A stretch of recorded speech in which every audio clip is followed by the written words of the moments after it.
একটা বন্ধ ফ্ল্যাট, ভেতর থেকে আসছে অসহ্য দুর্গন্ধ। দরজা খুলতে বলা হলে একটাই উত্তর, দরজা খোলা সম্ভব না।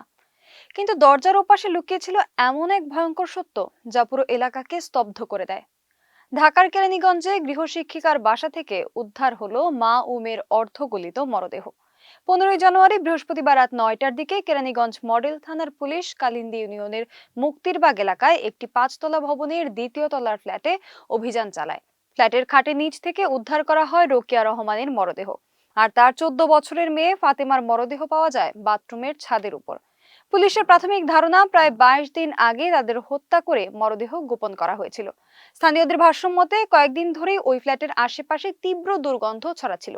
প্রথমে সবাই ভেবেছিল ময়লার গন্ধ, কিন্তু বৃহস্পতিবার বিকেলের পর দুর্গন্ধ অনেকটা বেড়ে গেলে সন্দেহ জাগে এলাকাবাসীর মনে। দরজা খুলতে বললে ফ্ল্যাটের বাসিন্দা গৃহশিক্ষিকা নুসরাত মিম দরজা খুলতে অস্বীকৃতি জানায়। এতে এলাকাবাসী ফোন করেন জাতীয় জরুরি সেবা 999-এ। পুলিশ এসে দরজা খুলতেই বেরিয়ে আসে ভয়ঙ্কর সত্য। এই ঘটনায় জিজ্ঞাসাবাদের জন্য গৃহশিক্ষিকা নুসরাত মিম, তার স্বামী হুমায়ুন সহ মোট 4জনকে আটক করা হয়েছে। ভবন মালিক জানান, মাত্র 2.5 মাস আগে তারা ফ্ল্যাটটি ভাড়া নিয়েছিলেন। নিহত রোকেয়ার স্বামী শাহিন মিয়া জানান, 25 ডিসেম্বর তার মেয়ে ফাতেমা গৃহশিক্ষিকার বাসায় পড়তে যায়। সেই দিন থেকেই মা ও মেয়ে নিখোঁজ ছিলেন। পরদিন তিনি থানায় একটি সাধারণ ডায়েরি করেন। এরপর 6 জানুয়ারি মামলা করেন। তার অভিযোগ, স্ত্রী ও মেয়ের গলায় থাকা স্বর্ণালংকারের লোভেই এই হত্যাকাণ্ড হতে পারে। কেরানীগঞ্জ মডেল থানার ওসি এম সাইফুল আলম জানান, খুব শিগগিরই হত্যাকাণ্ডের প্রকৃত রহস্য উদ্ঘাটন করা হবে।